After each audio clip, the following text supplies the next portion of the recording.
ஒரு விஷயம், யாரோ ஒருத்தங்களை என்ன ஹர்ட் பண்ணிட்டாங்க, நான் திருப்பி அவங்கள பயங்கரமாக ஹர்ட் பண்ண போகிறேன். இது நான் காமனாக கேள்விப்படுற விஷயம்.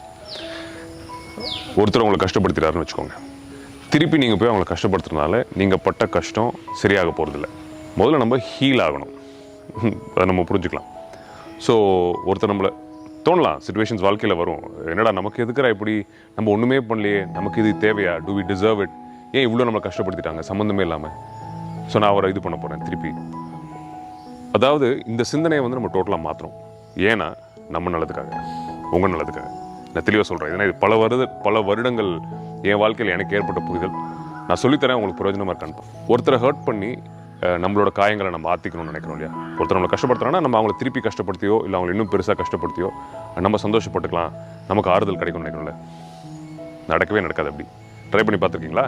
இன்னும் உங்களுக்கு கஷ்டம் அதிகம் தான் ஆகும், இன்னும் நீங்கள் கசப்பான மனிதராவீங்க, இன்னும் சந்தோஷம் இல்லாத ஒரு மனுஷன் தான் ஆவீங்க. மன்னிச்சு விட்டுருங்க நான் சொல்ல வரல. பட் உங்களுக்கு ஒரு வழி வருது, ஒருத்தங்க கஷ்டப்படுத்திட்டாங்கன்னா அதை தள்ளி நின்று பார்க்க கற்றுக்கணும்.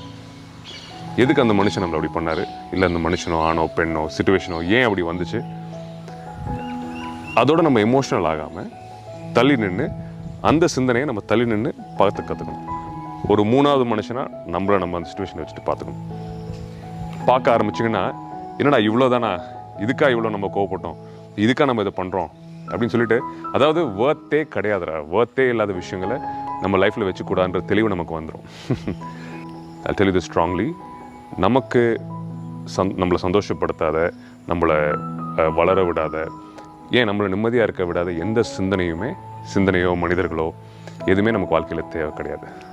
ஸோ யாரோ ஒருத்தங்க கஷ்டப்படுத்திட்டாங்க, என்றைக்கோ ஒரு நாள் நினச்சி இன்றைக்கி நீங்கள் டைம் வேஸ்ட் பண்ணிங்கன்னா ஏமாளி லூசர் யார்? நம்ம தான்.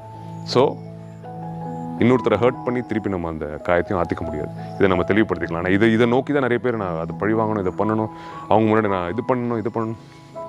உங்களுக்காக நீங்கள் பண்ணுங்கள். தள்ளி நின்று பார்க்க கற்றுக்கிட்டு அதை ஒதுக்கிட்டு சிரிச்சுட்டு போயிடுவீங்க. சிரிச்சுட்டு போக ஒரு சூழல் வரும். நீங்கள் தள்ளி நின்று பார்க்க கற்றுக்கிட்டாலே முதல்ல ஒரு 5 வாட்டி கஷ்டமாக இருக்கும். தெளிவாக அதையும் சொல்கிறேன். அந்த 5ஆவது வாட்டி நீங்கள் தாண்டிட்டீங்கன்னா ஒரு சிச்சுவேஷன்லேயும் ஒரு சிரிப்பு இருக்கும், அது நீங்கள் வந்து ஒரு பாடம் இருக்கும். அதை நீங்கள் சிரிச்சுட்டு அதை ஒதுக்கி தள்ளிட்டு இவ்வளோதானடா அப்படின்னு சொல்லிட்டு போகிற அளவுக்கு உங்களுக்கு ஒரு மனப்பக்குவம் வரும்.